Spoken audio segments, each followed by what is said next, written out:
জান্নাতীরা না জাহান্নামীরা? জোরে বলেন জান্নাতীরা। শুনিয়ে দিচ্ছি ওয়াকিল আলহামদুলিল্লাহি রাব্বিল আলামিন।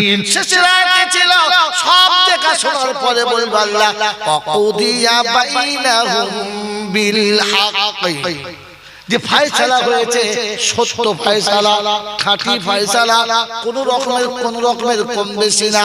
আর কোরআন শুনে ওয়ালা ইউজলামুনা ফাতিলা, এক জাবরা পরিমাণ কম বেশি করব না, হিসাব সেদিন হয়ে যাবে। বাবাজিরা, সোনারওয়ালারা, জ্ঞানীজনেরা, সুধী মানুষেরা, আমার সোনামণি মায়েরা, বোনেরা, আল্লাহ পাক সেদিনের জন্য শুনিয়েছে জান্নাতের ভিতর দাঁড়িয়ে বলবে আলহামদুলিল্লাহ রাব্বিল আলামিন। ভাষা কাদের? জান্নাতীদের ভাষা কাদের? এইজন্য বক্তা স্টেজে বসে বলে আলহামদুলিল্লাহ, শ্রোতাদের বলতে বলে আলহামদুলিল্লাহ। ভাগ্যবান যারা আলহামদুলিল্লাহ বলে তারা, আর নাদান কপাল ফাটা যারা চুপ করে বসে বসে বাদাম খায়। বুঝে না বাবজিরা? বলে কপাল ফাটা কেন বললেন? পরের আয়াতে আছেন ওয়াসিকাল্লাযীনা কাফারু ইলা জাহান্নামা যুমারা। জাহান্নাম কোন দিকে? জোরে বলেন কোন দিকে? বাম দিকে, বাম হাত নয়। কোন দিকে? বাম দিকে। অতএব বাম দিক যাদের পছন্দ, জাহান্নাম তাদের পছন্দ। বাম হাতে চা খায় যারা, জোরে বলেন জাহান্নামী। শয়তান সোজা করে শালা বলতে পারে না, উল্টো কথা বলে। বাবাজিরা, সোনারওয়ালারা, বাঁ হাত যাদের বেশি পছন্দ, বাঁ পা যাদের বেশি পছন্দ, দাঁড়িয়ে দাঁড়িয়ে খাওয়া যাদের পছন্দ, এটা জেনে রাখেন জাহান্নামীদের নমুনা। আমার বাবাজিরা, দলিল সহ শোনাচ্ছি, ঘাবড়াবেন না। কোন মায়ের লাল কেটে দিলে বাকি জীবন তাদের পাশে গিয়ে গোলামি করবো বন্ধু, পয়সা নেবো না, পেটে ভাতে চালিয়ে দেবো। মনে থাকবে ইনশাআল্লাহ। নোট করে নাম্বার গুলো বলে যাচ্ছি, আল্লাহ পাক শুনিয়ে দিয়েছেন الذين كفروا إلى جهنم زمرا حتى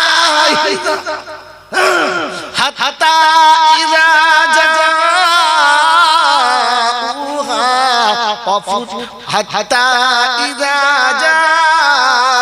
جاءوها فتحت أبوابها وقال এদিকে তাকা। এই বাবা, এই তুই বন্ধ করবি না করবি? চুপ করে বসো, মাস কালাম ভালো ভালো। কে হুজুর বসছে? এত ফোনটা ছিল হুজুর আগে থেকে আনাবাদ দিয়ে এখন ঝামেলা করতেছে। বস চুপ করে। ইলিয়াস বসো।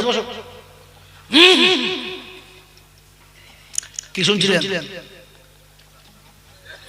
حتى إذا جاءوها فتحت أبوابها وقال لهم خزنتها ألم يأتكم رسل منكم يتلون عليكم آيات ربكم وينذرونكم لقاء يومكم هذا قالوا بلى ولكن حقت كلمة العذاب على الكافرين قيل ادخلوا أبواب جهنم خالدين فيها فبئس مثوى المتكبرين।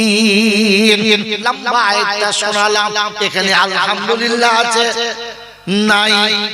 আল্লাহ পাক সেদিন ফেরেশতাদের বলবে জিজ্ঞাসা কর, ওদের কাছে আলেম ওলামা যায় নাই, ওদের কাছে কোরআন বলার মতো কেউ কি যায় নাই? ওরা কি কোরআন শোনে নাই? সেদিন চুপ করে থাকবে, মুখে কিছু বেরোবে না। তার নমুনা হলো ওই বন্ধু টেস্টে যারা এলাও হলো না, ওরা মাধ্যমিকে ফার্স্ট ডিভিশন পাবে। জোরে বলেন, এটা জান্নাতের বাগান, এটা জান্নাতের বাগান। টেস্ট চলছে, এখানে বসে তাদের মুখে আলহামদুলিল্লাহ বেরোলো না। কিয়ামতে ওদের মুখে আলহামদুলিল্লাহ জোরে বলেন বেরোবে না। এজন্য এখান থেকে প্র্যাকটিস করো যেন ভুল হয় না। এখানে বসে বলা দরকার ছিল আলহামদুলিল্লাহ। মনে থাকবে ইনশাআল্লাহ, মনে থাকবে ইনশাআল্লাহ। আমার আল্লাহওয়ালা ভাইরা জ্ঞানী জনিরা সুজি মানুষেরা সেদিন জিজ্ঞাসা আল্লাহ আতিকুম রাসূলুম মিনকুম, বলো তোমাদের কাছে কে কেউ ভয় দেখায় নাই? বলে ভয়ের কথায় দেখে চলুন আর এগিয়ে যাই। কোরআন শরীফে শোনাচ্ছেন আলাম ইয়াতিকুম নাযীর ক্বালু বালা ক্বাদ জাআনা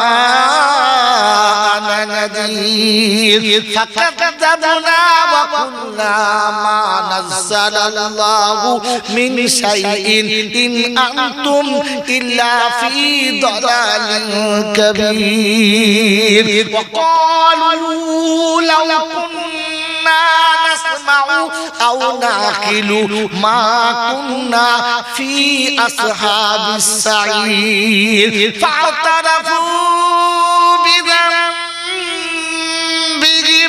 ফাসুকাল লিআসহাবিস সাঈর। পারা নাম্বার 29, সূরার নাম সূরা মুলক, আয়াত নাম্বার 9 থেকে 13। সন্দেহ হলে বাড়ি গিয়ে শোয়ার আগে দেখতে পারো। আল্লাহ পাক শুনিয়ে দিয়েছে, শুনে রাখো বাপজিরা, সোনারারা, জ্ঞানী জনেরা, বুদ্ধিজীবীরা। আল্লাহ পাক বলেছেন আলাম ইয়াতিকুম নাযীর, তোমাদের কাছে এরকম সংকেত শোনালো, এরকম কথা বলে ভয় দেখানোর মানুষ যায় না। বলে এসেছিল মাওলানা, কিন্তু মনে মনে করতাম আমরা কি কম বুঝি, ওদের বোঝনে বুঝবো না, আমরা সব বুঝি, আমরা না বুঝে কিছু করি না। যে এখন কি মনে হচ্ছে, বলছে মনে হচ্ছে মাওলানা আমরা সেদিন ধ্যান ছিলাম, কিছুই বুঝতাম না। যারা বুঝতো তাদের কথা বুঝতাম, তাদের কথা বুঝতাম না। আর যদি ওদের কথা শুনতাম, একটু বুঝতাম, তাহলে জাহান্নামে যেতে, জোরে বলেন, জাহান্নামে যেতে হতো না। লাউ কুন্না নাসমাউ আও নাকিলু, কথাগুলো ধ্যানের সাথে যদি শুনতাম, একটু বুঝতাম, তাহলে আজকে জাহান্নামে যেতে হতো না। তো এখন কি করবি বল? একটা রাস্তা বাকি আছে, বলে কি? বলি ফাতারাফু বিযামবিহিম, আজকের গুনার জন্য তওবা করব আল্লাহ, আগা পাঁচতলা যত গুনাহ মাফ করে দাও। আস্তাগফিরুল্লাহ রাব্বি, আল্লাহ বলে ফেরেশতারা টুটি ধরে জাহান্নামে ফেলে দেবে। বলে আল্লাহ তওবা করছে, বলে তওবা শুনতে